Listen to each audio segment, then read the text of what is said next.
Chapter जिसका नाम है सेमीकंडक्टर, और this chapter is very helpful for estate and EMRS exam. Basically इस चैप्टर्स में बेसिकली जो हमने सीरीज निकाल रखी है रिवीजन सीरीज, इस सीरीज में बेसिकली हम डिस्कस करेंगे इंपॉर्टेंट टिप्स के बारे में, ट्रिक्स के बारे में, शॉर्टकट फॉर्मूले क्या होते हैं, कैसे आपके पास जो 10 या 12 डेज बचे हैं इसको कैसे आपको स्मार्ट वे में क्रैक यूटिलाइज करके कैसे आपने अपने एग्जाम को है 100% क्रैक करना है। तो उस स्ट्रेटेजीज को हम फॉलो करने वाले हैं इस सीरीज में। तो मैं रानी सैनी वेलकम करती हूँ अपने चैनल क्रेजी फिजिक्स में। So don't waste more time, let's get started.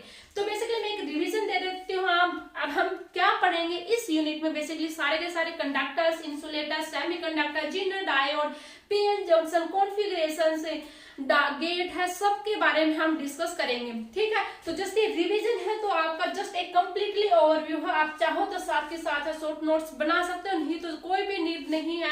आप इसको 2 की स्पीड में करके आप अपनी इच्छा से आप इस वीडियो को देख सकते हो। राइट, आप करते हैं, देखो हमारे पास है conductor. You all know that conductors में क्या होता है, बेसिकली आपके पास जो कोवेलेंट बैंड होता है और जो वैलेंस बैंड होते हैं वो ओवरलैप करते हैं। सेमीकंडक्टर्स में क्या होता है, एनर्जी गैप होता है वो लेस देन होता है किससे, 3 इलेक्ट्रॉन वोल्ट में। बेसिकली हम सेमीकंडक्टर्स में क्या लेते हैं, हम सिलिकॉन और जर्मेनियम्स की बात करते हैं।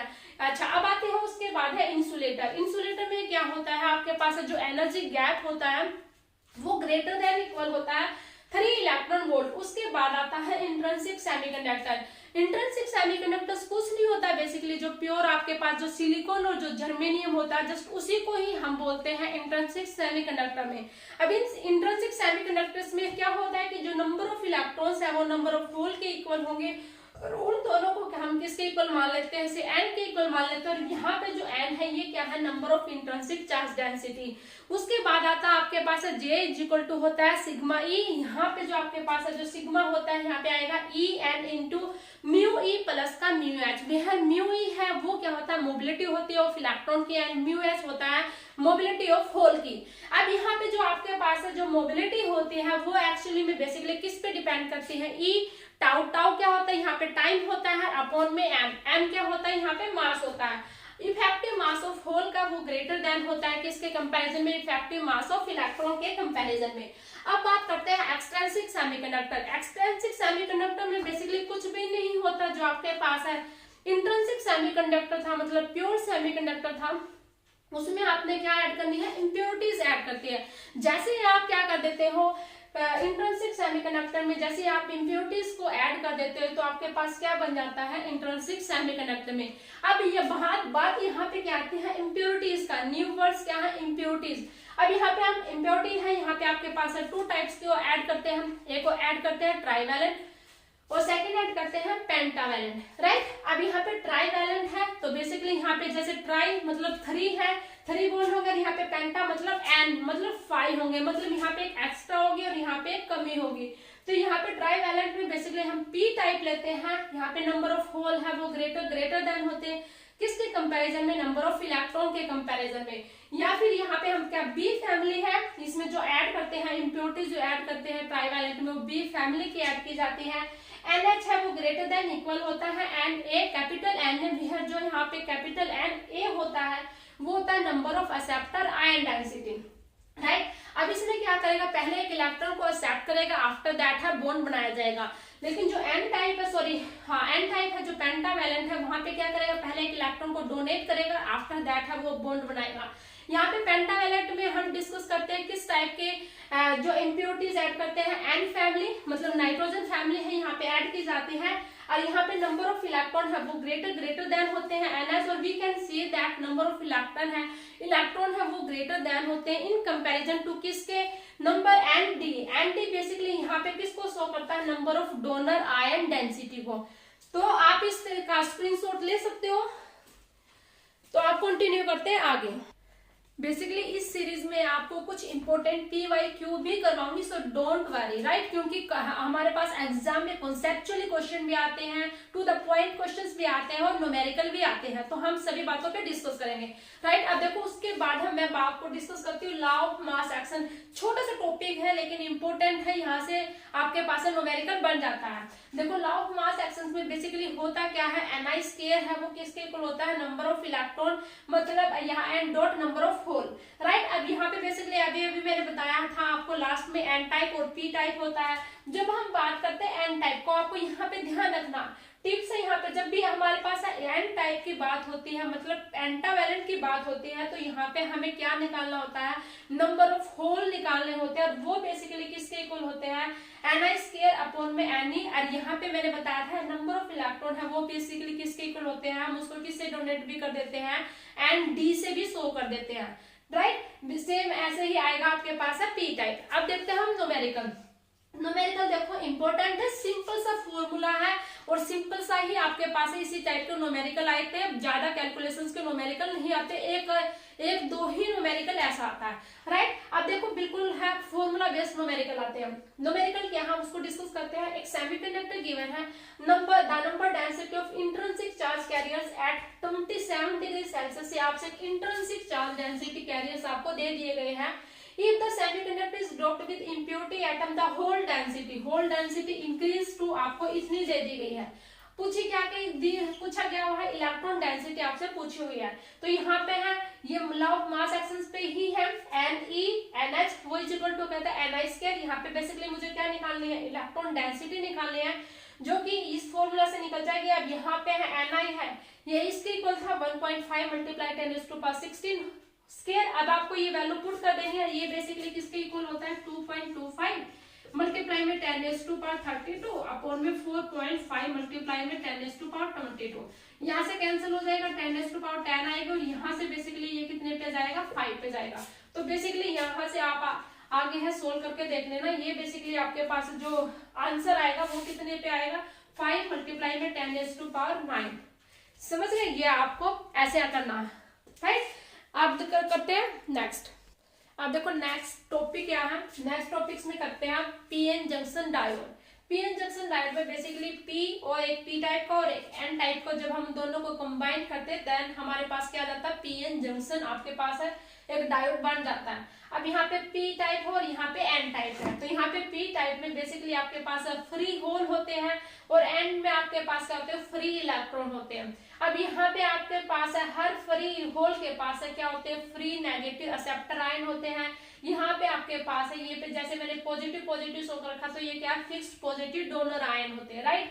अब यहाँ पे अब बेसिकली होता क्या, एक होता है डिफ्यूजन करंट, आपको पता होना चाहिए वो किसकी वजह से होता है, और एक होता है ड्रिफ्ट करंट। डिफ्यूजन करंट होता है बेसिकली मेजॉरिटी चार्ज कैरियर की वजह से, और ड्रिफ्ट करंट होता है बेसिकली माइनॉरिटी चार्ज कैरियर की वजह से, राइट।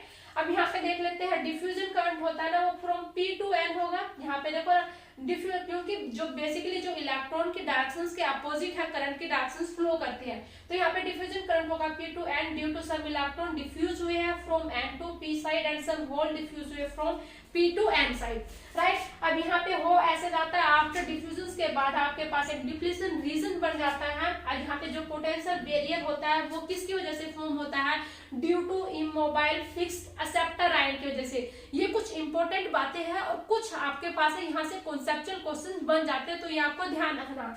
जैसे पोटेंशियल बैरियर है आ जाता है, जैसे किसकी वजह से फॉर्म होता है, immobile fixed acceptor and donor ion की वजह से। समझ गए, ये एक इंपॉर्टेंट था। दूसरी बात अगर पूछ लेते हैं डिफ्यूजन करंट है वो बेसिकली कहां से कहां फ्लो करता है, किसकी वजह से आ जाता है, तो ये भी आपको पता होना चाहिए, राइट। अब यहाँ पे क्या होती है, इलेक्ट्रिक फील्ड जो फॉर्म होती है वो from N to P side होगी विद इन डिप्लीशन रीजन में। जो इलेक्ट्रिक फील्ड जो फॉर्म होते हैं यहाँ पे वो कहां से कहां होती है, N to P साइड है आपको फॉर्म होती है विद इन डिप्लीशन रीजन में, राइट। अब आप इसका स्क्रीनशॉट ले सकते हो। अब देखो कंटिन्यू करते हो, इसके बाद पढ़ाऊंगी एक आपको इम्पोर्टेंट टेबल, आपको फील आएगा हर चीज का। अभी तक आपने क्या पढ़ा था, हर चीज का आरएस का फील आएगा रानी सैन, ठीक है, मेरे नाम से मैं बढ़ाऊंगी। अब देखना टेबल। अब यहाँ पे देखो बेसिकली होता क्या है, ड्रिफ्ट ऑफ डिप्लीशन है वो इनवर्सली प्रोपोर्शनल होता है डोपिंग लेवल के, ये इंपॉर्टेंट है।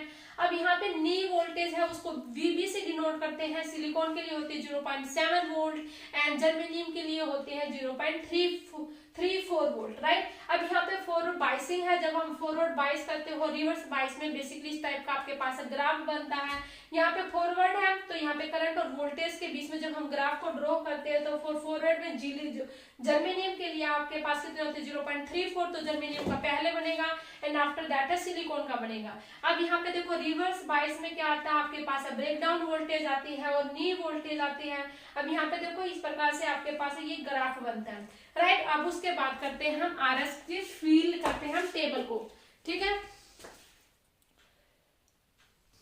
अब देखो यहाँ से आपके कई क्वेश्चंस बनेंगे, ठीक है। अब मैं आपको इस टेबल का फील करवाती हूँ, आरएस फील टेबल रानी साइड। अब यहाँ पे देखो बाइसिंग, बेसिकली बाइसिंग है, एक तो फॉरवर्ड बाइसिंग होती है, एक होती है रिवर्स बाइसिंग। अब यहाँ पे आपके पास है 5 इंपॉर्टेंट पॉइंट है जो आपके पता होना चाहिए कि किस बाइसिंग में इलेक्ट्रिक फील्ड कैसे होती है, डिप्लेशंस है, विड्थ ऑफ डिप्लेशन कैसे होती है, पोटेंशियल डिफरेंस है, diffusion current, drift current, all know that आपको पता होना चाहिए। देखो इलेक्ट्रिक फील्ड इन सभी टॉपिक्स के बारे में डिस्कस करते हैं।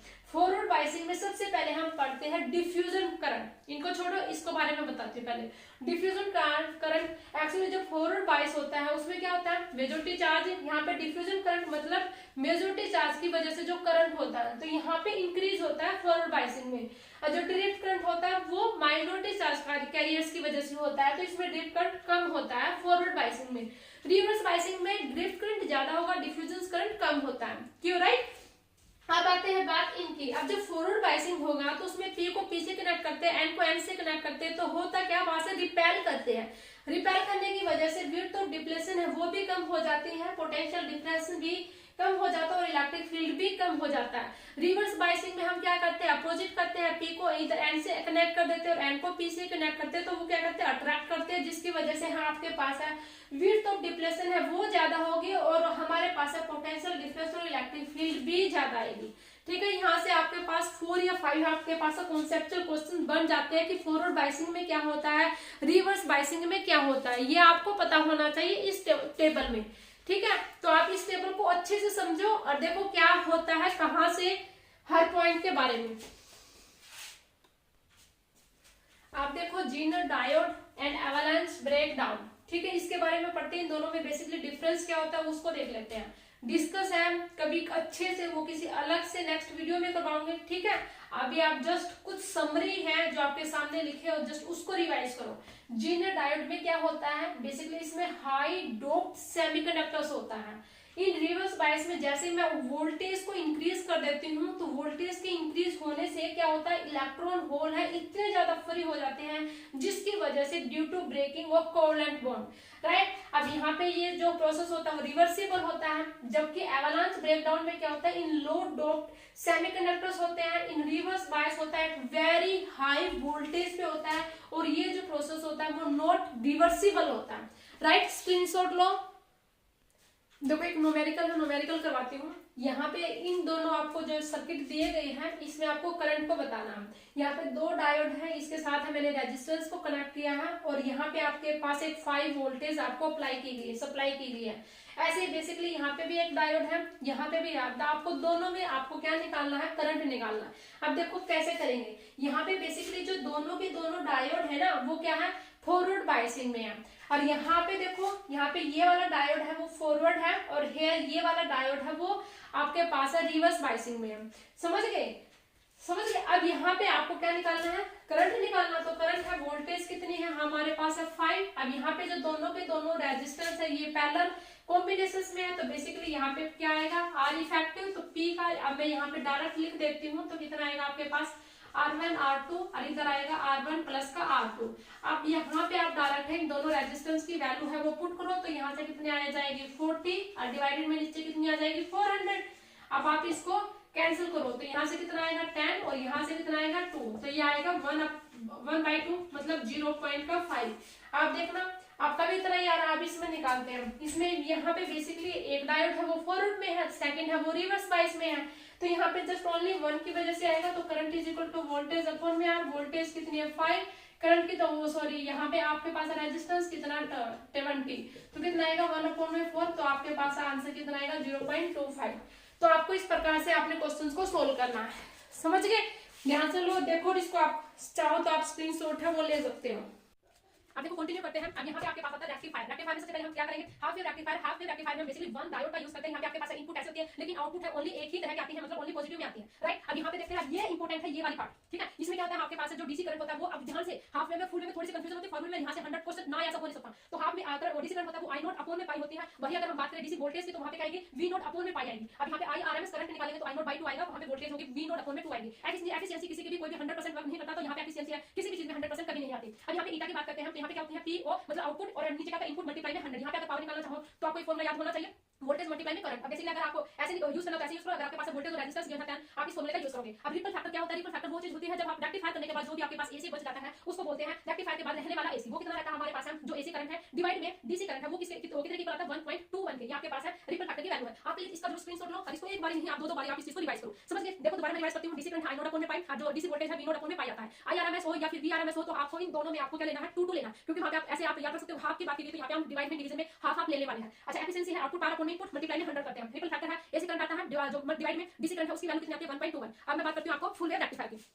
अब देखो फुल वेव रेक्टिफायर, यहाँ पे देखो फुल वेव रेक्टिफायर इनपुट है सेम ऐसा ही होगा जैसे आपके पास है हाफ वेव रेक्टिफायर में गिवन था, लेकिन आउटपुट है उसमें डिफरेंस मिलता है। वहां पे बेसिकली आपके पास एक ही टाइप की आती है, यहाँ पे आपको है पॉजिटिव और नेगेटिव। पॉजिटिव हर किसी में आपके पास आउटपुट आता है, समझ गए। अब आते हैं यहाँ पे एफिशिएंसी की बात करते हैं, तो आपके पास आएगा P naught P O upon में पी आई। यहाँ पे मतलब ये इनपुट है ये आउटपुट है मल्टीप्लाई में 100। एफिशिएंसी हमेशा 100 करके मल्टीप्लाई करते हैं, 100 करके निकालते हैं। अब यहाँ पे जो एवरेज करंट आता है वो कितना आता है 2 आई नॉट अपॉन में पाई, और जो एवरेज वोल्टेज निकालते हो कितना आता है 2 वी नॉट अपॉन में पाई। आईआरएमएस की हम निकालेंगे तो कितना आएगा आई नॉट अपॉन में √2। वहां पे जबकि हाफ वेव में क्या था ओनली 2 था, ये ध्यान रखना। वीआरएमएस निकालेंगे तो कितना आएगा वी नॉट अपॉन में √2। ये ध्यान रखना छोटी है, लेकिन आपको यहाँ पे कंफ्यूजन हाफ में कुछ गिवन है फुल में कुछ गिवन है, ये ध्यान रखना है, समझ गए। वहां पे क्या था हाफ में जस्ट ये वाली वैल्यू थी 2 नहीं था, ओनली आई नॉट अपॉन में पाई था, यहाँ पे वी नॉट अपॉन में पाई था। लेकिन फुल में यहाँ पे आपको 2 से मल्टीप्लाई करना, इसमें 2 डायरेक्ट को यूज करते हैं। आया जो हाफ में जस्ट ओनली 2 था, यहाँ पे √2 है, समझ गए। अब देखते हैं, अब हम पढ़ते हैं Zener diode as a regulator. अब ये देखिए आपके पास एक सर्किट गिवन है, यहाँ से क्वेश्चन आता है, ध्यान से देखना। अब यहाँ पे बेसिकली ये वाला रेजिस्टेंस है, ये आपने सीरीज में कनेक्ट किया है, और यहाँ से जब हम बेसिकली जो आउटपुट लेते हैं इस रेजिस्टेंस के, जिसको हम क्या बोलते हैं लोड रेजिस्टेंस, ये पैरेलल में कनेक्ट है डायोड के। जो पैरेलल में कनेक्ट होता है तो इसमें वोल्टेज सेम होती है, तो जो जेनर डायोड के कोरिस्पोंडिंग जो वोल्टेज होती है वी होती है, करंट आई होता है। लोड रेजिस्टेंस से कोरिस्पोंडिंग जो करंट है आई है, इस रेजिस्टेंस से कोरिस्पोंडिंग जो करंट है आई है और वी है। बेसिकली जो ये आई है ये इस करंट का और इस करंट का सम होता है, आई है वो किसकी होता है आई प्लस का आई। अब यहाँ पे अगर मैं आई निकालूंगी तो वो क्या आएगा वी, मतलब इस रेजिस्टेंस से कोरिस्पोंडिंग जब मैं करंट वो निकालती हूं तो क्या आएगा वी अपॉन में आर। वोल्टेज है वो बेसिकली वी है, ये किसका आएगा आई मल्टीप्लाई में आर। यहाँ पे बेसिकली लोड रेजिस्टेंस से कोरिस्पोंडिंग लिया। अब यहाँ पे जो आपके पास जो इनपुट करंट होती है वो किसकी होता है वी प्लस में वीजेड, वीएस यहाँ पे था और वीजेड यहाँ पे था। अब हमारे पास जो आउटपुट वोल्टेज निकालते हैं वो वीजेड निकालते हैं, इससे कोरिस्पोंडिंग जो कि किसके इक्वल होता है आई मल्टीप्लाई में आर, राइट। ये आपको ऐसे न्यूमेरिकल सोल्व करना है, जिसमें मैंने एक बेसिक व्यू दिया है आपको, राइट। अब करते हैं कंटिन्यू। अब देखो कंटिन्यू करते हैं ट्रांजिस्टर। मैंने इससे पहले बताया था मैं सारे टॉपिक कवर करूंगी तो सारे टॉपिक ही कवर करेंगे, ठीक है। तो ट्रांजिस्टर है मेरी ये तो लाइनें बहुत वेरी वेरी इंपॉर्टेंट है, डायरेक्ट यहाँ से क्वेश्चन आता है। देखो ट्रांजिस्टर है emitter collector and base, right. अब यहाँ पे एक ही ट्रांजिस्टर पढ़ाऊंगी जो कि इंपॉर्टेंट है, उसके बारे में सब कुछ अच्छे से करा दूंगी। बट ये ध्यान से देखो डोपिंग है, एमीटर में सबसे ज्यादा होती है, उसके बाद आता है नंबर कलेक्टर का, और फिर सबसे कम होती है जो डोपिंग होती है वो बेस में होती है। लेकिन साइज के अकॉर्डिंग देखें तो हमारे पास कलेक्टर का साइज सबसे ज्यादा होता है, उसके बाद आता है एमीटर, और सबसे कम जो छोटा सा साइज होता है वो बेस का होता है, राइट। अब बात करते हैं relation between alpha and beta. ये दोनों रिलेशंस वेरी इंपॉर्टेंट है। जब बात करते हैं जब हमें निकालना होता है अल्फा तो क्या आता है बीटा अपॉन 1 प्लस का बीटा, राइट। जब हमें निकालना होता है बीटा तो क्या आता है अल्फा, मतलब जो भी निकालना है ना अल्फा और बीटा सब दो ही होते हैं यहाँ पे, अल्फा और बीटा। जब हम अल्फा निकालेंगे तो यहाँ पे बीटा लिखेंगे आउटपुट में मतलब रिजल्ट में, और जब हमें बीटा निकालना होगा तो हम अल्फा निकालेंगे। अब जब अल्फा निकालते हैं तो बीटा सेकंड नंबर पे आता है तो नीचे प्लस करते हैं, लेकिन जब हमें बीटा निकालते हैं तो अल्फा पहले आता है बीटा बाद में आता है। हम ऐसे याद करने की कोशिश करेंगे तो यहाँ पे क्या करेंगे 1 माइनस का अल्फा, हम इसको ऐसे याद करेंगे। अब देखो कंटिन्यू करते हैं। अब क्या करते हैं transistor as a common base amplifier. Important है ये, एमीटर और कलेक्टर इतना इंपॉर्टेंट नहीं है जितना बेस है, इसलिए मैंने सब कुछ इसका लिख दिया है कैसे क्या कुछ करना। जब भी अगर आपके पास न्यूमेरिकल आ गए तो आप इन फॉर्मूला का यूज करके डायरेक्ट आप अपने न्यूमेरिकल को टारगेट कर सकते हो। अब यहाँ पे बेसिकली जो फेज डिफरेंस होता है वो पाई का आता है कॉमन बेस में, ये ध्यान रखना है। करंट गेन आता है जब बीटा करंट, इसमें जो करंट गेन होता है बीटा होता है वो कैसे निकालते हैं, जब आपके बीटा डीसी निकालेंगे तो आईसी अपॉन में आईबी निकालेंगे, और यहाँ पे एसी लेंगे तो थोड़ा सा small changing collector current upon में स्मॉल चेंजिंग बेस करंट। अब बीटा है यहाँ पे very very very greater than होता है 1 से। पावर गेन की बात करें तो आईसी स्क्वायर मल्टीप्लाई में RL load resistance divided by IB base current multiply में आरआई इनपुट रेजिस्टेंस। अब इसको बेसिकली क्या करेंगे बीटा स्क्वायर मल्टीप्लाई में रेजिस्टेंस गेन। वोल्टेज गेन है बेसिकली जिससे वो हम किसे डिनोट करते हैं एबी से, जो कि किसके इक्वल होता है आईसी, जो कि मतलब कलेक्टर करंट मल्टीप्लाई में लोड रेजिस्टेंस डिवाइड में एमीटर करंट मल्टीप्लाई में इनपुट रेजिस्टेंस, जो कि बेसिकली किसके इक्वल होगा बीटा मल्टीप्लाई में रेजिस्टेंस गेन की, राइट। तो आप इसका स्क्रीनशॉट लो, इंपॉर्टेंट है।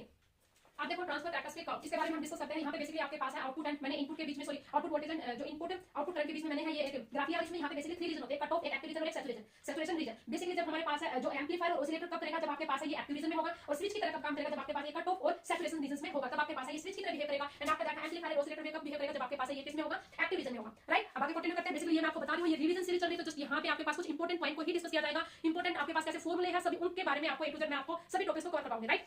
डिस्कस हम कभी मैं भी साथ में पहले में स्टार्ट करूंगी सीएसआई या नेट एंड गेट। अगर किसी कोई भी इंटरेस्टेड है, अगर आप चाहते हो अपनी प्रिपरेशन करना तो आप ये दो वाली वीडियो आप देख सकते हो, राइट। तो अभी देखो अब आगे करेंगे। अब देखो ये लास्ट है, अब उसके बाद है आपकी ये यूनिट है ओवरऑल है, ये जो चैप्टर है वो कंप्लीट फिनिश हो जाएगा। Truth table for the all gates, मैंने यहाँ पे सभी गेट्स की ट्रूथ टेबल लिख दी है। अब आपको देखो कैसे रिवाइज करना। आपके पास बेसिकली और गेट होगा, नोर एंड नैंड एक्सोर और एक्सनोर, कोई भी आपके पास ट्रूथ टेबल पूछ ली जाएगी या फिर किसी भी एग्जांपल को देख के आपसे पूछ लिया जाएगा, ठीक है। अब यहाँ पे देखो ए और बी को मैंने ऐसे इनपुट दे दी है। अब बेसिकली और देखो ये क्या है, ट्रूथ टेबल, ठीक है, सभी गेट्स की मैंने लिख दी है। अब आप इसको ध्यान से देखो। और गेट में तब मिलते हैं अगर आपके पास आपने एक भी इनपुट सप्लाई कर रखी है तो अब आपको पास आउटपुट मिलेगी। एंड नोर है वो और का अपोजिट होता है। एंड है जब आपने दोनों इनपुट सप्लाई की है तभी आपके पास है क्या आएगी, आउटपुट आएगी, अदरवाइज नहीं आएगी। नैंड है एंड का अपोजिट है। एक्सोर में क्या होता है, अगर आपने एक बी यहाँ पे देखो अगर दोनों में डिफरेंट है ना तो भी आपके पास आउटपुट मिलेगी, अदरवाइज नहीं मिलेगी। और एक्सनोर है, एक्सोर का अपोजिट है। तो आप ऐसे ही सीरीज लेने के लिए अगर आप चाहते हो मैं ऐसी ही सीरीज आपके लिए कराती रहूं तो प्लीज एक लाइक और एक कमेंट करो, जिसको भर भर के आप प्लीज शेयर करो अपने दोस्तों के साथ, अपने फ्रेंड्स के साथ। तो मिलते हैं नेक्स्ट वीडियो में।